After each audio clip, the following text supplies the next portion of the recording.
동기를 유발시킨다는 것 자체는 우리가 자동차의 어떤 엔진으로 비유한다면 자동차 엔진이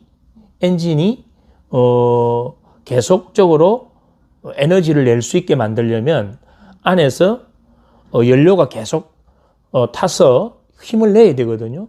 그런데 그 연료에 불을 붙여주는 그 기능을 하는 것을 점화 플러그라고 그래요. 점화 플러그. 그러면 이 점화 플러그에서 불을 탁 안 튀겨주면 이 연료가 아무리 공급이 돼도 엔진이 가동이 안 되죠. 마찬가지로 우리가 체력이 있고 기술이 있고 전략이 있고 아무리 뭔가를 갖추었다 하더라도 이 동기가 제대로 적용이 안 된다면 자동차의 점화 플러그가 불이 튀기지 않으면 엔진이 가동되지 않듯이 운동선수의 이러한 자기 목표 성취를 위한 노력이 이루어지지 않는다. 이렇게 보는 거예요. 그래서 점화 플러그의 역할과 같다. 자, 그럼 동기 유발 전략을 크게 4가지 관점에서 이제 정리를 할 거예요. 자, 첫 번째, 목표 설정과 초점 맞추기예요. 이건 앞에서 우리가 수업을 했던 내용이죠. 목표 설정은 어떻게 하라고 했습니까? 구체적으로 해야 되고, 선명하게 해야 되고, 그것이 기간이 정해져 있어야 되고, 그것이 실현 가능성이 있어야 되고, 그것이 나 자신과 우리 가족과 우리 팀과 우리 주변에 어떤 긍정적인 영향을 미치는가. 이것이 포함된 목표를 설정을 할 때 우리는 동기가 유발된다는 거죠. 또 하나는 초점 맞추기입니다. 그러면 이렇게 목표를 설정했다면 그 목표에 모든 초점이 일치돼서 그 목표가 성취될 수 있는데 도움이 되는 그러한 우리의 생각과 느낌과 말과 행동을 반복적으로 할 수 있게끔 만든다면 그러면 동기 유발에 의한 목표 성취 원하는 결과를 얻을 수 있다. 이렇게 보는 거예요. 그게 첫 번째요. 자, 두 번째는 자신감을 향상시켜줘라. 자신감을 향상시키는 것도 우리가 앞에서 또 다 수업을 했던 내용이지만 한 번 더 정리하자면 자신감을 향상시키기 위해서는 선수들의 자기 효능감을 높여줘라. 그럼 자기 효능감이라는 건 특정 과제에 대해서 그것을 잘할 수 있다는 자기 자신에 대한 믿음이거든요.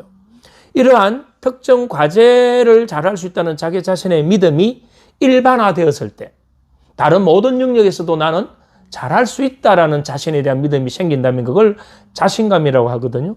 그럼 이 자기 효능감을 향상시켜 줄 수 있는 방법들이 뭔가? 첫째, 직접적 성공 체험을 계속 반복시켜 주라.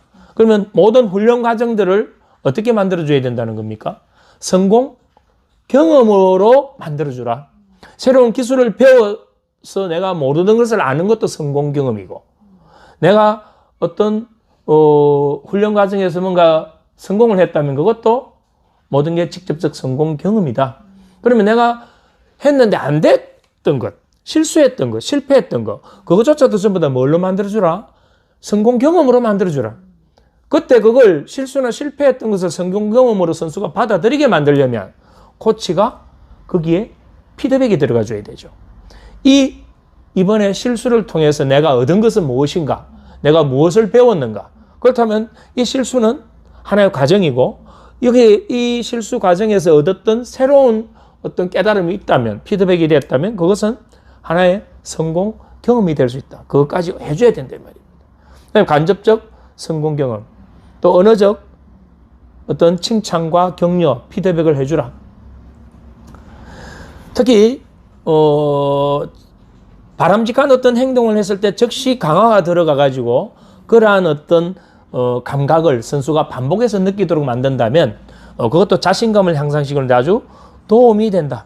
그럼 자신감이 향상되면 선수는 더 많은 기회, 더 좋은 기회를 자신의 것으로 만들 수 있는 능력을 갖게 되죠.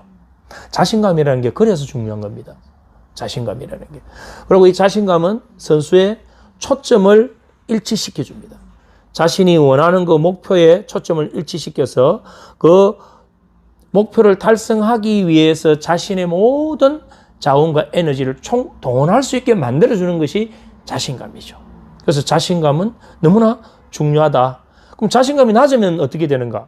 선수가 자신감이 낮게 되면 작은 어려움이나 작은 어떤 그런 난관에도 쉽게 포기하거나 무기력한 상태를 만들어버리기 때문에 자신감은 너무나 중요하다.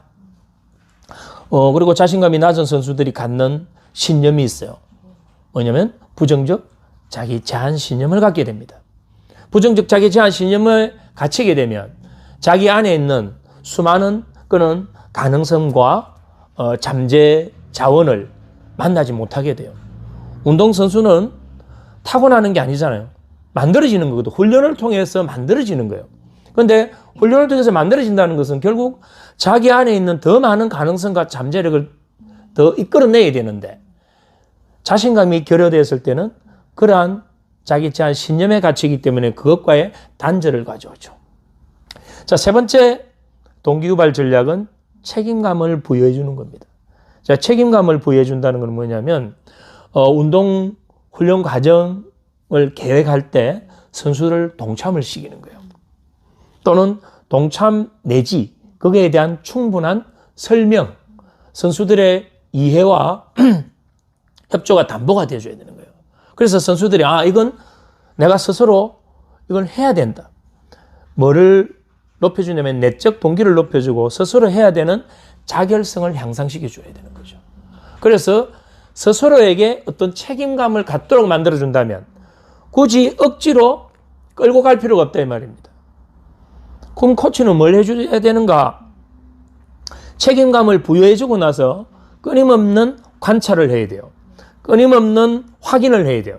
끊임없이 거기에 대한 평가를 해야 돼요. 평가를 하고 나서 거기에 대한 구체적인 피드백을 해줘야 되는 게 코치의 역할이죠. 그러려면 관찰하고 확인하고 또는 평가하고 피드백을 제공해주기 위해서는 선수들이 스스로 할 수 있는 것은 문화를 만들어야 되죠. 예를 들어서 주장을 뽑을 때도 코치가 일방적으로 정해주기보다는 선수들에 의해서 주장을 뽑도록, 그래서 선수들이 뽑은 그 주장이 역할을 할 수 있도록, 그럼 코치는 한 발 물러서서 전체를 보는 거예요. 전체를 봐야만이 더 나은 어떤 피드백이 가능하거든요. 코치는 선수들을 끌고 가는 사람이 아니에요. 코치가 훈련을 직접 하는 사람도 아니에요. 코치가 경기를 직접 뛰는 사람도 아니에요. 모든 주체는 선수 자신입니다. 선수 스스로 자각해야 되고, 선수 스스로 훈련해야 되고, 선수 스스로 경기장에서 시합을 하는 그 주체죠. 그렇다면 코치는 뭐 해줘야 되느냐? 거기에 대해서 서포트해주는 역할이다. 그래서 선수에게 책임감을 부여해 줄 때 동기가 유발될 수 있다. 자, 마지막으로 외적 강화 인자의 사용이에요. 외적 강화 인자의 사용. 이건 뭐냐면 강화와 처벌을 적용합니다. 바람직한 행동을 했을 때는 그 바람직한 행동의 빈도와 강도를 더 높이기 위해서 거기에 대한 적절한 보상을 제공해 주는 거죠. 바람직하지 못한 행동, 그건 목표 성취에 도움이 되지 않는 불필요한 간섭을 일으키는 그런 행동을 했을 때는 처벌을 주는 겁니다.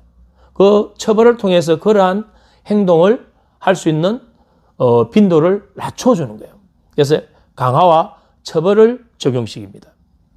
그 다음 내적 동기와 이 외적 동기를 적절하게 잘 적용시켜야 된다. 적절하게라는 말이 무슨 뜻을 갖고 있느냐 하면 딱 획일화된 고정된 어떤 경직된 사고로 접근하지 말고 그 상황과 선수에 맞는 내적 동기와 외적 동기, 아까 앞에서 그걸 전략에 대한 설명을 드렸잖아요. 그걸 어떻게 적용할 것인지 유연하게 적용할 수 있는 그러한 관점을 가져야 된다. 자, 전체적으로 정리하자면 동기는 노력의 방향과 강도라고 제가 설명드렸습니다.